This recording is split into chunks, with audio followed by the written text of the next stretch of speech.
तो सेल की बात करें कि सेल कैसे क्या होता है, सेल क्या होता है, व्हाट इज द सेल।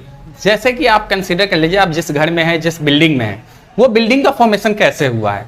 तो जब आप देखेंगे तो मालूम चलेगा कि एक बहुत स्मॉल यूनिट है जिससे हम लोग ब्रिक्स कहते हैं, ईंट को एक एक ईंट जोड़ा गया है, तब जाकर के वो आपको एक रूम बना है, रूम से फिर जाकर के पूरा घर और बिल्डिंग फ्लैट जो भी बना है जिसमें भी है उस वही बना है। तो उसी तरह हमारा सेल भी है। हमारा सेल क्या होता है कि सेल भी आपको बहुत एक स्मॉल यूनिट होता है जिससे मिल करके टिश्यू का फॉर्मेशन होता है, टिश्यू से फिर ऑर्गेनेल का फॉर्मेशन होता है, ऑर्गेनेल के बाद ऑर्गेनिज्म का फॉर्मेशन होता है। तो इस तरह से हमारा सेल से हमारा बॉडी का फॉर्मेशन होता है जिससे और हम और आप बने हैं। तो सेल की डिस्कवरी की बात करें तो एक साइंटिस्ट थे रॉबर्ट हुक। रॉबर्ट हुक साहब ने डिस्कवर किया था 1665 में। इन्होंने डिस्कवर कैसे किया, एक्चुअली ये एक माइक्रोस्कोप का डिस्कवर कर रहे थे। इन्होंने माइक्रोस्कोप, बहुत सारे माइक्रोस्कोप बनाए हैं। तो उस समय बहुत प्रिमिटिव माइक्रोस्कोप था, बहुत शुरुआती माइक्रोस्कोप था, बहुत ज़्यादा आपको मैग्निफिकेशन पावर नहीं था। आज के दिन में तो बहुत ज़्यादा है, आज के दिन में इलेक्ट्रॉन माइक्रोस्कोप भी हम लोगों के पास है, बट उस समय में ऐसा कुछ नहीं था, बहुत सिंपल माइक्रोस्कोप हुआ करते थे।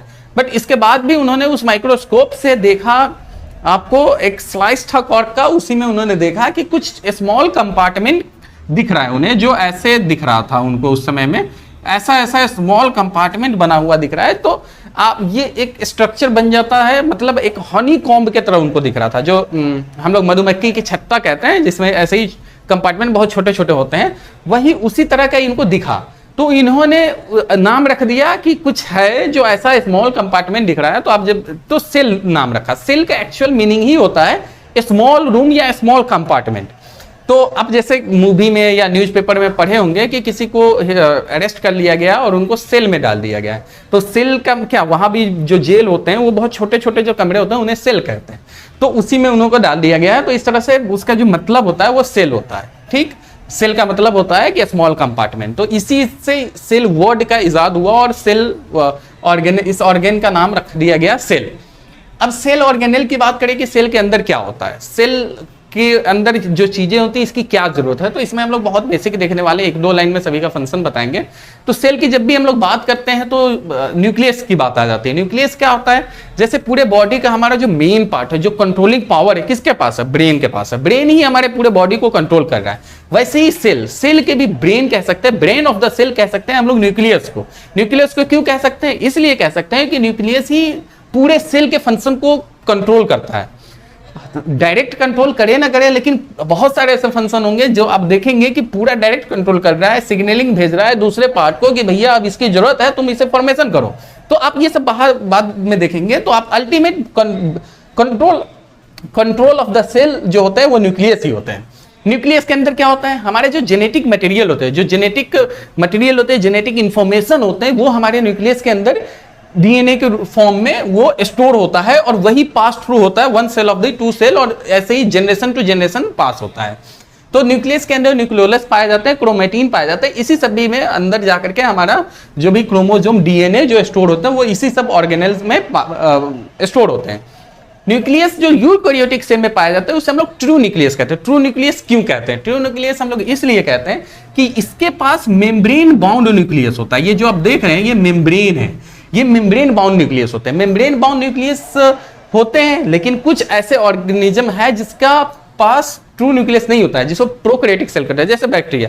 उनके पास भी तो जेनेटिक इन्फॉर्मेशन तो होते ही है किसी न किसी फॉर्म में, बट ये इनके पास फ्लॉटिंग होते हैं। मतलब ये जो है साइटोप्लाज्म है, तो साइटोप्लाज्म में वो फ्लॉट कर रहा है, तो उनको मेम्ब्रेन बाउंड ऑर्गेनेल न्यूक्लियस नहीं होते, इसलिए हम लोग उसको प्रिमिटिव न्यूक्लियस कहते हैं या न्यूक्लियोलस कहते हैं, बट मेम्ब्रेन बाउंड न्यूक्लियस नहीं पाया जाता है। उसके बाद अब बात करें तो न्यूक्लियस से जस्ट सटे हुए ही पाया जाता है एंडोप्लाज्मिक रेटिकुलम, जो कि रफ होता है। रफ इसलिए कहते हैं कि रफ किसी भी चीज को जब खुरखुरा टाइप का होता है जिससे, तो उसे हम लोग क्या कहते हैं, रफ कहते हैं। तो आप देख सकते हैं ये खुरखुरा है, इसमें हर पे डॉट टाइप का आपको दिख रहा होगा, इसलिए हम लोग इस पे रफ एंडोप्लाज्मिक रेटिकुलम कहते हैं। ये क्या है, ये जो खुरखुरा टाइप का है इससे हम लोग कहते हैं राइबोसोम। राइबोसोम, राइबोसोम क्या होता है, राइबोसोम बहुत छोटा होता है बट इसका काम बहुत बड़ा होता है। जैसे हम लोग कहते हैं ना छोटा पैकेट बड़ा धमाका, तो वैसे ही होता है। एक्चुअली में ये इसका काम होता है प्रोटीन फॉर्मेशन का। जब हम लोग देखेंगे ट्रांसलेशन जो प्रोसेस का जो नाम होता है जिससे प्रोटीन का फॉर्मेशन होता है, तो आप देखेंगे कि यही ऑर्गेनेल्स होते हैं जो मेन इन्वॉल्व होते हैं प्रोटीन फॉर्मेशन में। कैसे अमाइनो एसिड आता है और कैसे फिर वो एक चैन बनता जाता है और फिर उससे हमें प्रोटीन का फॉर्मेशन हो जाता है। फिर एक स्मूथ एंडोप्लाज्मिक रेटिकुलम होते हैं। स्मूथ एंडोप्लाज्मिक रेटिकुलम में आप देख रहे होंगे बहुत स्मूथ है, इस पे कोई खुरखुरापन नहीं है। उसके बाद बात करें तो गोल्गी एपरेटस। गोल्गी एपरेटस का क्या काम होता है? जैसे कि ये प्रोटीन का फॉर्मेशन राइबोसोम कर दिया रफ एंडोप्लाज्मिक रेटिकुलम पे, बट ये प्रोटीन मान लीजिए हमें मेम्ब्रेन प्रोटीन था, मेम्ब्रेन पे जाना था, तो मेम्ब्रेन पे कैसे जाएगा? मेम्ब्रेन पे जाने के लिए कुछ ऑर्गेनेल्स होंगे जो ट्रांसपोर्ट का काम कर रहा होगा या लोडिंग का काम कर रहा होगा। तो आप जो होते हैं गोल्गी एपरेटस होते हैं, ये एक तरह से कह लीजिए लोडिंग का काम करता है कि जैसे एक सामान है कुछ बना, आपको एक ट्रक पे रख दिए, वो ट्रक फिर दूसरे जगह गया, वहां उतारा गया, तो सेम काम ये करता है, ये रखने का काम करता है। आप देखेंगे ये प्रोटीन इधर से आएगा, इसमें वैक्यूल्स बन करके यहाँ ये वैक्यूल्स होते हैं। वैक्यूल्स एक्चुअली में वो ट्रक होते हैं, बस होते हैं, जिसको ट्रांसपोर्टर कहते हैं, जो एक जगह से उठाता है कोई चीज दूसरे जगह ट्रांसफर कर देता है। जैसे इसे प्रोटीन यहाँ ने बनाया, मान लीजिए इस प्रोटीन का काम था माइटोकॉन्ड्रिया में, तो फिर ये ला करके माइटोकॉन्ड्रिया में देगा, या इसको मेम्ब्रेन पे काम था मेम्ब्रेन पे देगा, बाहर जाना था बाहर भेजेगा। लेकिन लोड कौन कराएगा? ये हमारा गोल्गी एपरेटस कराएगा। उसके बाद देखिए तो ये प्लाज्मा मेम्ब्रेन, अच्छा प्लाज्मा मेम्ब्रेन से पहले आता है इधर लाइसोसोम। लाइसोसोम का क्या काम है? लाइसोसोम को हम लोग कभी कभी सुसाइडल बैग भी कहते हैं, खैर वो क्यों कहते हैं वो आगे देखेंगे। बट लाइसोसोम का काम ये होता है कि कोई भी एनिमी मान लीजिए किसी भी तरीके से आ गया जो उस सेल के लिए हार्मफुल था, कोई भी चीज आ गए या कोई भी डरविस आ गया, तो ये लाइसोसोम क्या करता है? उसे इंगल्फ कर लेता है, खा जाता है, खत्म कर देता है, ताकि जो दूसरे ऑर्गेनेल्स है वो उस पार्ट पे कोई इफेक्ट ना कर सके। बट कभी कभी ऐसा होता है कि सेल इस कंडीशन में पहुंच जाता है कि अब इसे डेथ करना ही बेहतर है, नहीं तो ये बाहर के जो और सब सेल है उसे हार्म पहुंचाएगा। तो उस कंडीशन में लाइसोसोम क्या करता है कि ब्रस्ट करता है और अपने जितने भी सेल ऑर्गेनेल्स होते हैं इस तरह से प्रोग्राम्ड वे में होते हैं कि ये अपने ही सेल को इन्गल्फ कर ले, बाकी किसी अगल बगल के सेल को इफेक्ट ना करे। तो इसलिए इसे हम लोग कभी कभी सुसाइडल बैग के नाम से भी जानते हैं। वैक्यूल्स का पहले ही बता चुके हैं कि ये आपको ट्रांसपोर्ट का काम करता है। फंक्शन आता है माइटोकॉन्ड्रिया, जो बहुत इंपॉर्टेंट ऑर्गेनेल्स होते हैं, देखने में तो बहुत छोटे होते हैं बट होते बहुत इंपॉर्टेंट है। क्यों? अब मान लीजिए आपके घर में बल्ब जल रहा है, पंखा चल रहे हैं, एसी चल रहा है, कूलर चल रहे हैं, ये सब किस चीज से चल रहे हैं? इलेक्ट्रिसिटी से। इलेक्ट्रिसिटी क्या है? पावर है, जो उसे पावर दे रहा है। पावर कहाँ से आ रहा है?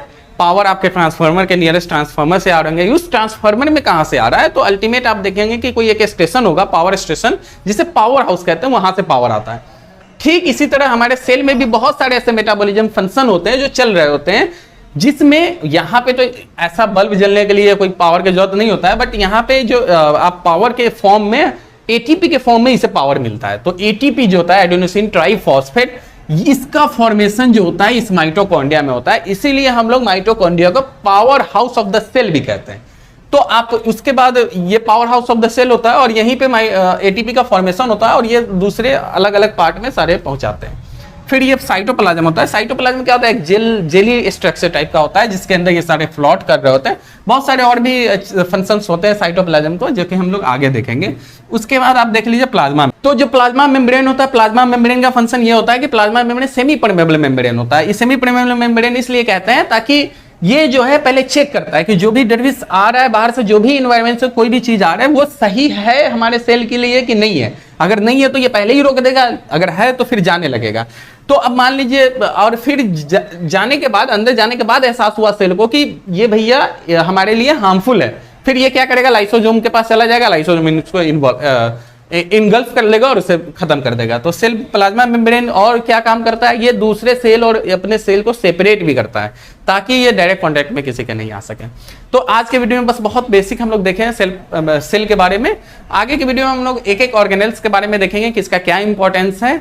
फिर उसके बाद हम लोग देखेंगे कि किसमें क्या फंक्शन होते हैं, एक एक फंक्शन के बारे में भी देखेंगे। तो आज के वीडियो में बस इतना ही, फिर मिलते हैं नेक्स्ट वीडियो में। Thank you.